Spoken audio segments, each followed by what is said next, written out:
welcome to the Gita Brown Show, bringing harmony into everyday life. Are you a creative person? Are you a busy person? Do you want more inspiration? If so, you have found your place for guidance and support. I've got practical tips for you, and today, my friends, we are talking about how to keep your brain young. Ooh, isn't that a good thing? If you're especially like me and you have a little bit of the gray hair going on there, middle-aged, I'll say it, you want to find ways that you can keep your brain young and activated, and we have some amazing new research out that actually proves the method I'm going to teach to you today works. Isn't that cool? So just a teensy bit about me. I'm a yoga educator, a musician, and a writer, a creative person just like you. And for 30 years, I've been doing yoga, deep dives into wellness and creativity, and I've taken everything that I've learned and I'm filtering it through this show and sharing it with you. Not all of it today, but one little piece. So let's talk about your brain a little bit. Let's go in through your daily experience. Have a little check-in for a minute. Do you have brain fog? Can you concentrate for long periods of time without taking a break? Do you rely on caffeine and sugar to make it through? Or do you just kind of operate at a just good enough level and you just get your stuff done, but you're not fully able to activate and use all the information that you learn throughout your day to filter it through an activity? If you maybe have a really super high functioning level you're at, you're like, I'm really cooking on all cylinders, but I'm wondering if there's another gear I can get to. Or my friends, no matter where you are on that spectrum, there's always more you can do to enhance the functioning of your brain. And I'm going to show you how. So the way this is going to roll is I'm going to tell a little story, because I like to tell stories. Then we're going to do a little practice together.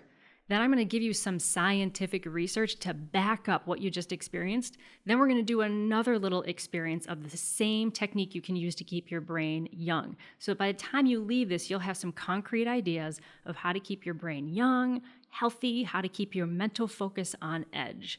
So by now, I hope you're ready to hear your lesson for the day, kiddos, which is meditate. Meditate. Now, okay, I can hear some of you groaning already, oh yeah, that's on the list of things that I should do with my life. I hear it all the time from my yoga students that they do quote unquote yoga, but then I find out they never meditate. And I'm like, so you're actually not doing yoga? I don't know what you're doing if you're not working on your mind, because yoga is actually more about training your mind than your body. Or I hear from a lot of people oh, my brain is way too busy. I couldn't possibly meditate. I couldn't keep myself still for even 2 minutes. Well, that's kind of like saying, well, I couldn't practice the piano because I don't know how to play the piano. You're practicing so that you can learn how to do it. So you meditate to learn how to do it. I also hear a lot of people say all the time, I don't have any time. So I'm sorry, I'm going to call you out on that one. That's kind of BS. You know you have time. You know you have 5 minutes in the morning where you can sit quietly. I mean, with the exception of maybe some of you out there who are heart surgeons who are on call, you can find 5 minutes to meditate. In fact, you don't have a choice, because if you truly want to keep your brain young and healthy and contribute to your highest level, you have to find the time. What are you waiting for? It actually gives you time back, which we're going to talk about today. So if you're one of those people who groaned about it, let me tell you a little bit about my story and how I kind of shifted that groan from, oh yeah, I can't live without this. And then we're just going to do a little one. It'll take maybe 3 minutes of your time, and you'll see if you like it. Then I'll give you some science, like I said. We'll do another technique if you didn't like the first one. Okay, so meditation. I've been meditating since I was in high school. I started out with those really dippy, new age 1980s recordings, where the woman was talking in the soothing voice and there was bird sounds in the background, and there was always somehow a harp or a synthesized harp, even worse, playing. And my friends would all come over and they would laugh so hard that they couldn't meditate with me when I would play these tapes because they were just so cheesy. But I still did them because they kind of made me feel good. And all they did was sort of teach me how to relax my body a little bit. But then I noticed, even though I was in high school, that I would go to play my clarinet or I'd go to class. And I was like, wow, that all seemed easier. What was hard yesterday, today got easier. And the only difference is that I spent 10 minutes listening to that silly new age meditation tape.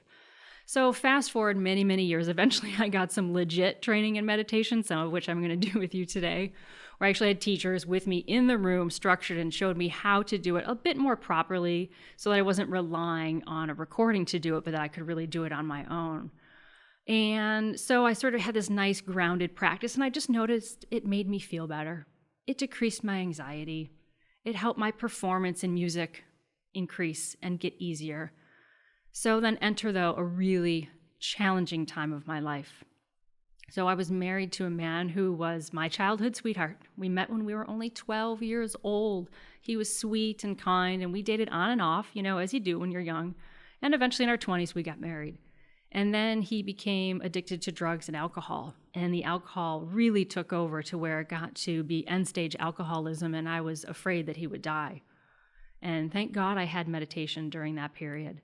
Because if you're someone right now who's going through a challenge or a rough patch in your life, you know how sort of distorted things can get. You know how sort of catastrophic our thinking can become, right? Every decision seems fraught with peril, and we're under this heavy weight of grief. It becomes hard to even do the simplest things. So I was living in a daily situation like that where I felt like my decisions would mean whether he would live or die throughout the day. Do I divorce him and know that he's probably going to face homelessness and death, which unfortunately did happen? Or do I stay and potentially lose myself in the relationship? So faced with that real true life or death decision, I had meditation as my guidepost. Every morning, because I was suffering so bad, it was my refuge. It was that time when I could just sit and follow my breath going in and out. And I used a mantra, which I'm going to teach you in a minute, to just repeat over and over this phrase in my head, repeat it over and over and over. And as I repeated that phrase over and over and over, the experience was not pleasant. It's not like I was sitting there in some little bliss bubble or a yoga teacher, on a lotus pond, just feeling lovely. I was feeling horrible and wretched. And I was feeling like my life was ending. My relationship to this wonderful person was ending. I was worried about his health and his life. I was worried about what the world would think about me as a divorced person. All of that stuff was right there with me in the meditation. But because I was focusing on the mantra, it gave my mind a little bit of perspective. It's almost like, when you're at the beach and you see those seagulls and they're just riding the currents from the wind above the ocean. They don't have to flap their wings or anything. They're just riding. It sort of felt like that, like I was still being buffeted by life, right? Still being pushed and pulled and challenged by it. But I was riding that current a little bit instead of being sucked down by it. And from that little bit of elevated perspective, I started to realize that my experiences were just that, experiences in the moment. And they wouldn't last forever. And those emotions and feelings would come and they would go, because I went through every emotion in those 30-minute meditations in the morning. I went through fear and anger and rage and grief and all of them, and sometimes joy. But that I noticed that those emotions came and they went, and they came and they went. And just like that gull sort of riding the winds above the ocean cliffs, I started to notice that, maybe I'm not that person who's stuck in suffering. Maybe there's a higher self. Maybe there's a part of me that's connected to the larger world and my fellow man all the time. And at least those little tiny glimpses of that sort of higher self or my soul or just my peace, whatever you want to call it, gave me enough courage then to come back into those very difficult situations with my ex-husband and move forward with grace.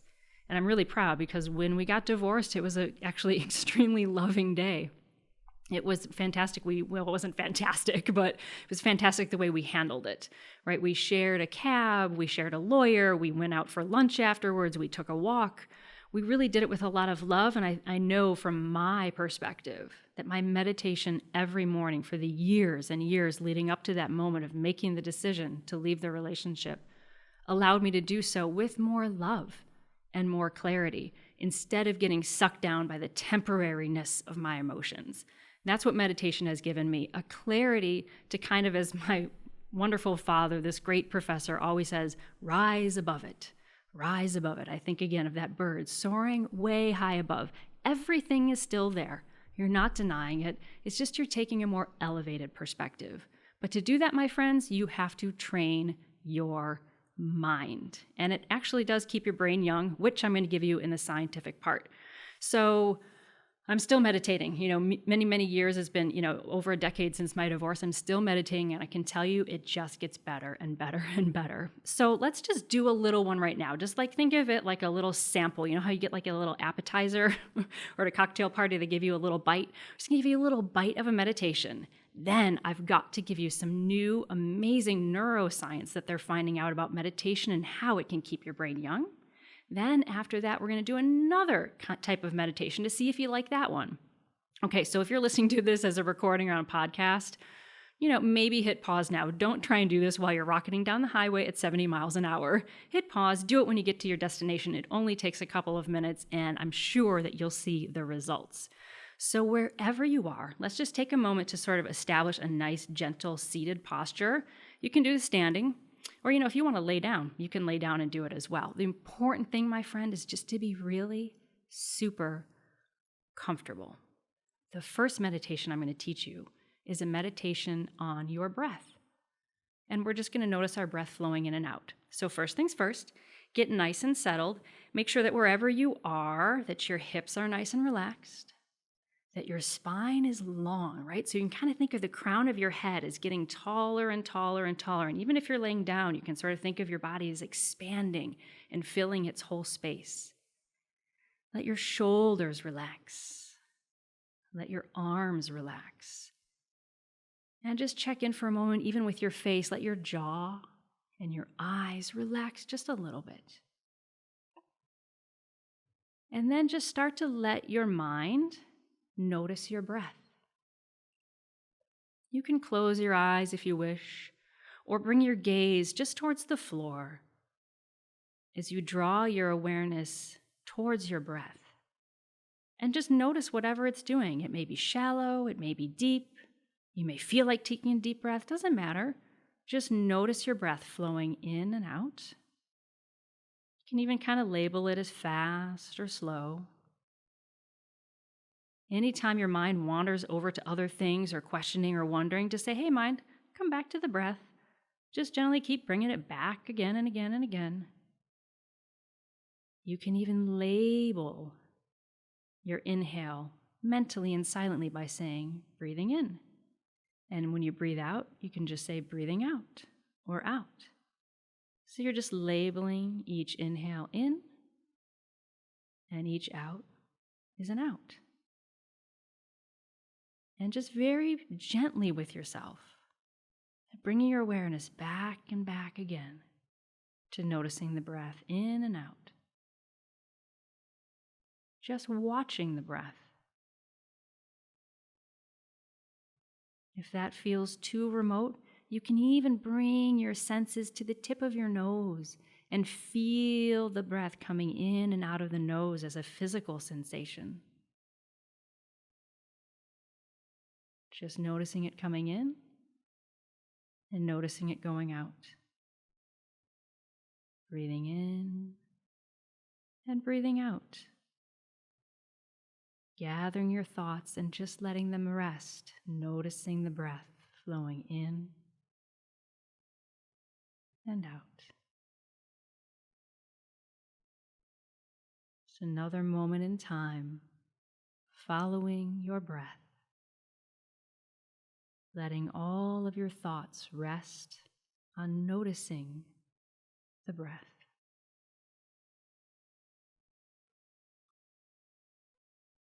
Om. And then just gently open your eyes or bring your gaze back up. You can move and stretch a little bit. See how easy that is? You could even do that sitting on a plane. You could even do that before a meeting. You could do that anywhere. No one would even have to notice that you're doing a breath meditation. And it doesn't take a lot of time. If you do 2 or 5 minutes a day, not only can this give you that sort of connection to your higher self that I was talking about a moment ago, but it can actually keep your brain young. So my friends, I read this study the other day and it just blew my mind. I actually had to go look up the original study and then another study that it was based on and read the full science behind it, and I was just fascinated. The journalist Melanie Curtin wrote an article for Inc. online about this, and it's actually this wonderful neuroscientist named Sarah Lazar. Sarah, I hope I'm saying your last name properly, Lazar, but she's at Mass General and Harvard Medical School. And she started studying meditation kind of by accident, as she says in the article. She was training for a marathon, got some running injuries, and someone suggests, hey, maybe you should take up some yoga. And she was like some of you might be like, oh, yeah, I'll stretch a little bit, sure. So she started doing yoga, and then she started noticing, I'm going to quote from her right here. She was thinking, yeah, I'm here to stretch. But I started noticing that I was calmer. I was better able to handle more difficult situations. I was more compassionate and open-hearted and able to see things from others' point of view. So long story short, she goes ahead, and because she is a neuroscientist, she designed a study, actually 2 studies. The first study, she looked at long-term meditators versus a control group. And those with a strong meditation background had increased gray matter in several areas of the brain. We all want more gray matter. That's the thinking part of your brain, including auditory and sensory cortex, and also the sensory regions, which makes a lot of sense, right? Because you were focusing on the senses in your body. But here's something very interesting. There's a part of the brain that's correlated with decision-making and working memory. It's in the frontal cortex. So most people, this frontal cortex right in here shrinks as you age, shrinks down. But 50-year-old meditators in the study had the same amount of gray matter as those half their age. Can I say that again? 50-year-old meditators in the study had the same amount of gray matter as those half their age. So like they had the brains, or the gray matter, their brains rather, of a 25-year-old. And the significant difference for them in this study was that they were meditating. Wow, I don't know about you, but I would like to keep as much of my brain functioning as long as I can because I have a lot of people to serve. So she did a second study. In this, they used mindfulness-based stress reduction, which is a fantastic program, highly recommend it. So 8 weeks of meditation. So you think, okay, 2 months of meditation changed people's brains for the better. It thickens certain areas of the brain. Hang on, I want to get to the really cool part. Okay, this is the one that really blew me. There's this part of your brain called the amygdala. This is the part of you that freaks out from fear. And if you're going through a stressful time, this is the part that is probably firing and being a little bit overreactive, right? It's that like fight or flight part of the brain that just sends you sort of in a panic tizzy. So new meditators, this might be you. If today was your first time meditating, congratulations, you did it. New meditators saw shrinkage of the amygdala, which means that correlates to a reduction in their stress response and to their fear response.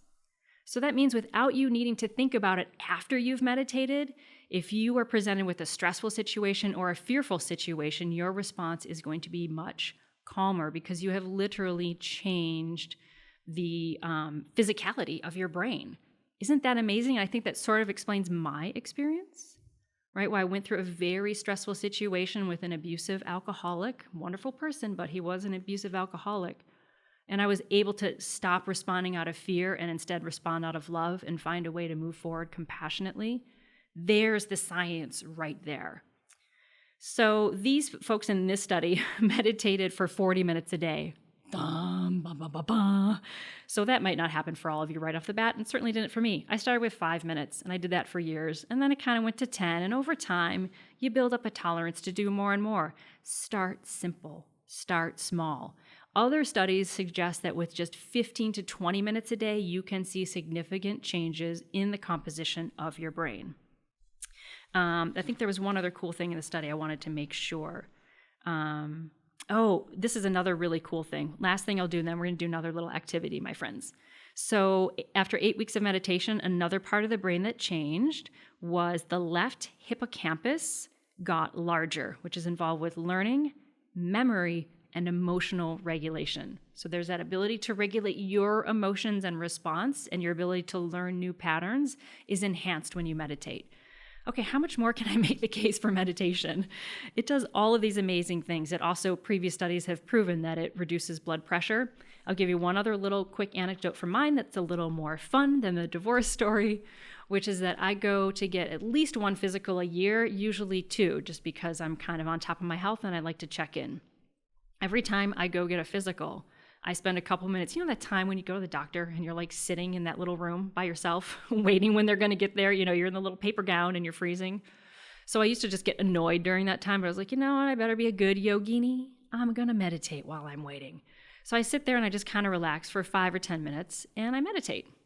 So there I am, I meditate, and then the nurse comes in, and what do? They slap on that blood pressure cuff and they check your numbers. This has happened to me so many times, it's almost freaky. I think next time I'm going to record it silently and actually get proof of this. Every single time the nurses look at me and they go, do you meditate? Do you do yoga?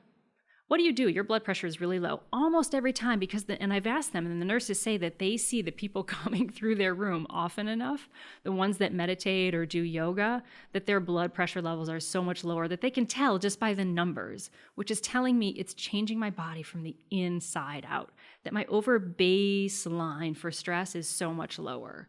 So if you want to keep your brain young, healthy, and vibrant, let's do another meditation here together. Right now, we're going to use another technique. If you didn't like following the breath, that felt a little too not concrete or just didn't work for you, let's do one that we call a meditation on a mantra. A mantra is just like a mind protection thing. It's just a word that you repeat over and over again to give your mind something to focus on. Because if you're like me, your mind is in a million places at once. So let's give it one thing to focus on, a mantra. The mantra we're going to use today is Om Shanti. Shanti means peace. So that's kind of a good thing to meditate on. And Om is just that symbol of like universal energy, right? We know that at elemental level, everything is vibrating particles of energy. So Om is that recognition of that creative force that we're all vibrating, we're all connected. So it's like universal energy and peace. And all you have to do is repeat it silently. I'll repeat it out loud. You repeat it silently. After a few repetitions, I won't repeat it out loud, but just keep repeating it silently to yourself, and I'll give an Om to signal the end of the meditation. So another 2-minute mantra meditation on Om Shanti. So once again, establish your seat. Maybe take a deep breath. Make sure your posture is easy and tall. Your hands are relaxed. The eyes can close or the gaze can go to the floor. The jaw and your eyes can be soft and easy. If it helps, you can start out loud with me, or you can repeat it silently. Om Shanti. Om Shanti. Om Shanti. Om Shanti. Om Shanti. Om Shanti. Om Shanti. Om Shanti. Om Shanti. Keep repeating the mantra silently.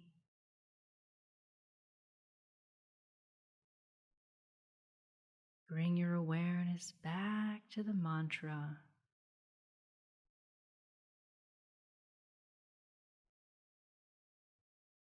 Letting all of your thoughts resound with the mantra Om Shanti. Another moment.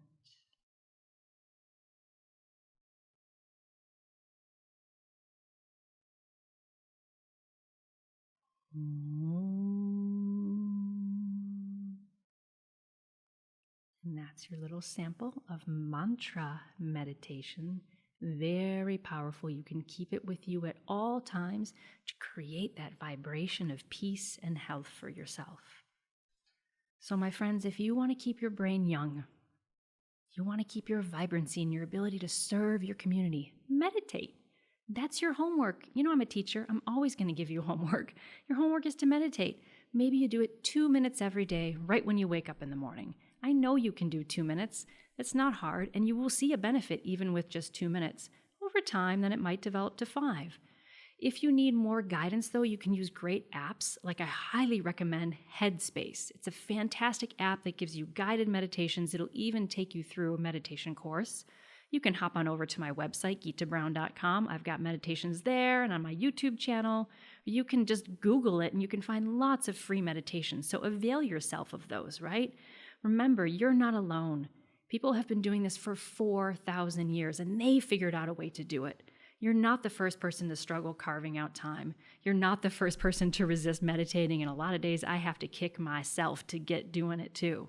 But everyone who does it has experienced the benefits, and I know you can too.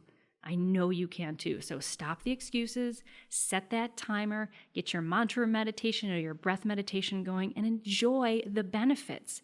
Next time I see you, I want to see that glow that comes from a clear mind and an open heart. So that's your homework. Get meditating, my friends.